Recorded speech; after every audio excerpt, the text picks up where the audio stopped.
Assalamualaikum warahmatullahi wabarakatuh.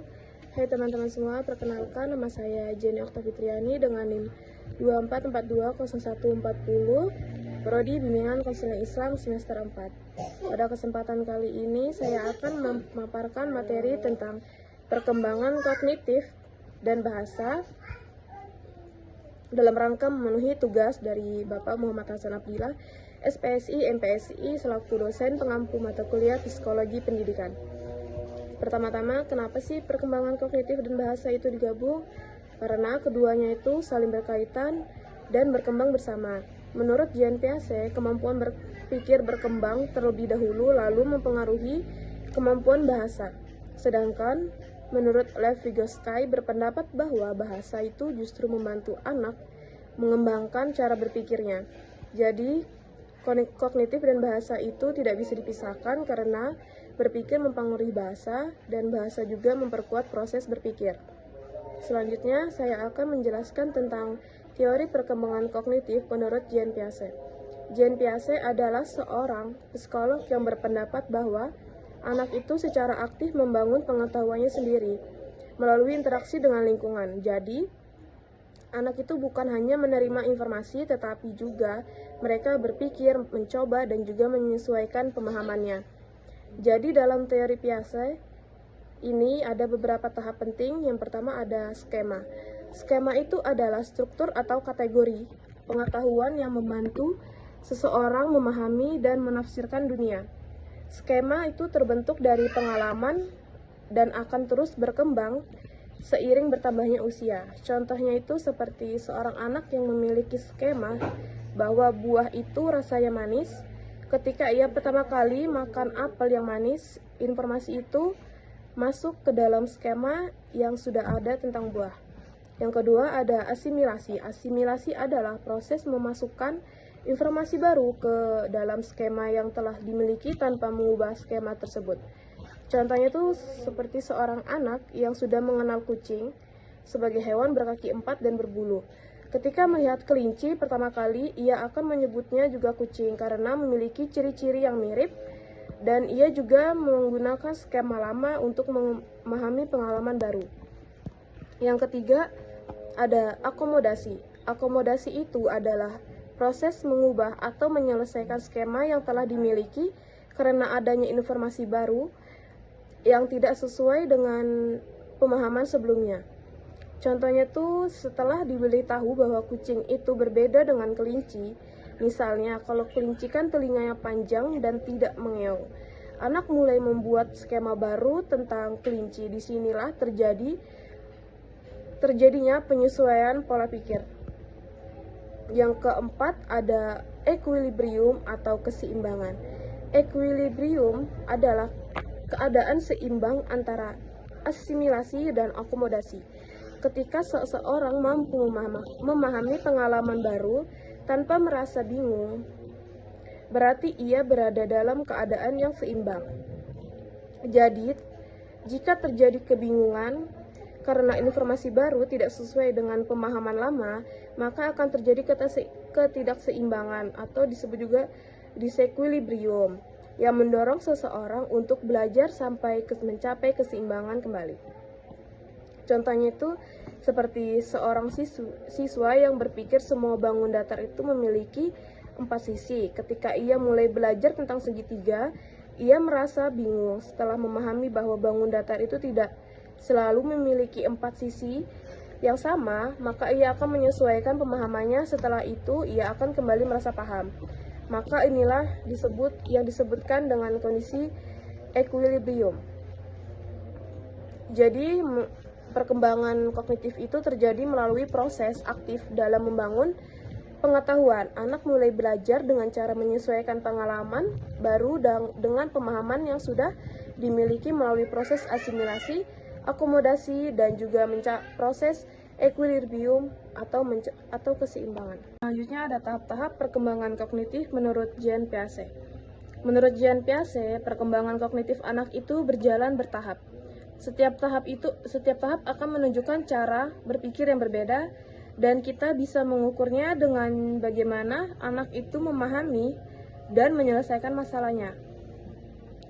Jean Piaget juga membagi perkembangan kognitif anak dan remaja menjadi empat tahap, yaitu yang pertama ada sensori motor dari usia 0 sampai 2 tahun.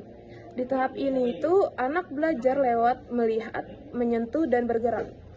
Cara kita mengukurnya tuh dengan cara kita bisa lihat apakah anak ini sudah sadar bahwa benda tetap ada walaupun tidak terlihat. Misalnya seperti mainan yang disembunyikan, apakah dia akan mencarinya?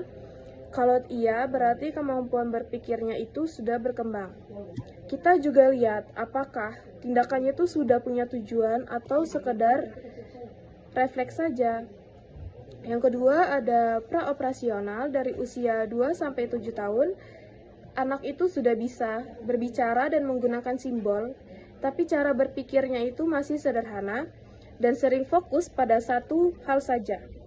Cara kita mengukurnya itu dengan cara biasanya itu dengan mencoba hal yang sederhana seperti memindahkan air ke gelas yang berbeda bentuk. Kalau anak ini mengiranya jumlah air ini berubah juga hanya karena bentuknya yang berbeda, berarti dia masih di tahap ini. Kita juga bisa lihat apakah dia sulit memahami sudut pandang orang lain atau tidak. Yang ketiga ada operasional konkret dari usia 7 sampai 11 tahun. Anak mulai bisa berpikir logis, tapi masih tentang hal-hal yang nyata dan bisa dilihat. Cara kita mengukurnya tuh dengan kita memberi soal mengurutkan benda dari yang kecil ke yang besar, atau soal logika yang sederhana. Jika anak sudah paham bahwa jumlah tidak berubah walaupun bentuknya berubah, berarti dia sudah masuk ke tahap ini, yaitu tahap operasional konkret. Yang keempat ada operasional formal dari usia 11 tahun ke atas. Di tahap ini, anak sudah mulai bisa berpikir abstrak dan memikirkan kemungkinan. Cara kita mengukurnya tuh dengan cara kita bisa beri pertanyaan seperti bagaimana jika atau masalah yang butuh dugaan dan perencanaan. Kalau dia bisa membuat hipotesis dan berpikir sistematis, berarti sudah sampai di tahap ini, yaitu di tahap operasional formal. Selanjutnya ada tahap-tahap perkembangan bahasa. Yang pertama itu ada tahap pralinguistik dari usia 0,3 tahun sampai 1 tahun. Pada tahap ini, bayi belum bisa berbicara dengan kata-kata, tapi sebenarnya mereka ini sudah berkomunikasi, biasanya lewat menangis, tertawa, dan gerakan tubuh. Sekitar usia 6 bulan, bayi mulai mengeluarkan bunyi seperti baba atau mama. Walaupun belum punya arti khusus, menurut saya tahap ini tuh penting karena menjadi awal atau fondasi sebelum anak itu benar-benar bisa berbicara.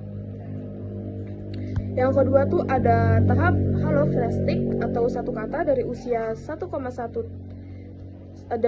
tahun sampai 1,8 tahun. Di tahap ini tuh anak mulai mengucapkan satu kata, tapi satu kata itu bisa mewakili satu kalimat penuh. Contohnya tuh saat anak bilang mama, itu bisa berarti dia memanggil mama atau meminta sesuatu ke mama. Jadi walaupun hanya satu kata, sebenarnya maksudnya tuh sudah cukup jelas sesuai situasinya. Yang ketiga ada tahap 2 kata dari usia 1,8 tahun sampai 2 tahun. Selanjutnya anak itu akan mulai menggabungkan 2 kata menjadi kalimat sederhana, misalnya mau makan atau bola besar. Kalimatnya memang masih sangat sederhana, tapi sudah menunjukkan bahwa anak mulai memahami hubungan antara kata satu dengan yang lainnya. Yang keempat ada perkembangan tata bahasa. Dari usia 2 sampai 5 tahun, pada usia ini perkembangan bahasa anak sangat cepat. Anak sudah bisa berbicara dengan kalimat yang lebih panjang. Mereka mulai menggunakan kata ganti seperti aku atau kamu, serta mulai memahami aturan bahasa, walaupun kadang masih salah dalam penyusunan kata. Itu hal yang wajar karena mereka masih dalam proses belajar. Yang kelima ada perkembangan bahasa usia sekolah 5-10 tahun. Di tahap ini kemampuan bahasa anak semakin baik. Mereka sudah bisa membuat kalimat yang lengkap yang lebih lengkap dan menggunakan kata penghubung seperti karena dan tetapi. Selain itu, kemampuan membaca dan menulis juga berkembang, sehingga pemahaman bahasanya menjadi lebih luas. Yang keenam, ada kompetensi lengkap dari usia 11 tahun sampai dewasa. Pada tahap ini, kemampuan bahasa sudah matang, remaja sudah bisa memahami makna yang lebih dalam, seperti bahasa kiasan atau sindiran. Mereka juga bisa menyesuaikan cara berbicara sesuai dengan situasi dan lawan bicaranya. Jadi, bisa dikatakan kemampuan bahasanya itu sudah stabil seperti orang dewasa. Baik, mungkin itu saja yang bisa saya sampaikan. Terima kasih sudah mendengarkan presentasi dari saya. Jika ada salah kata, saya mohon maaf. Wassalamualaikum warahmatullahi wabarakatuh.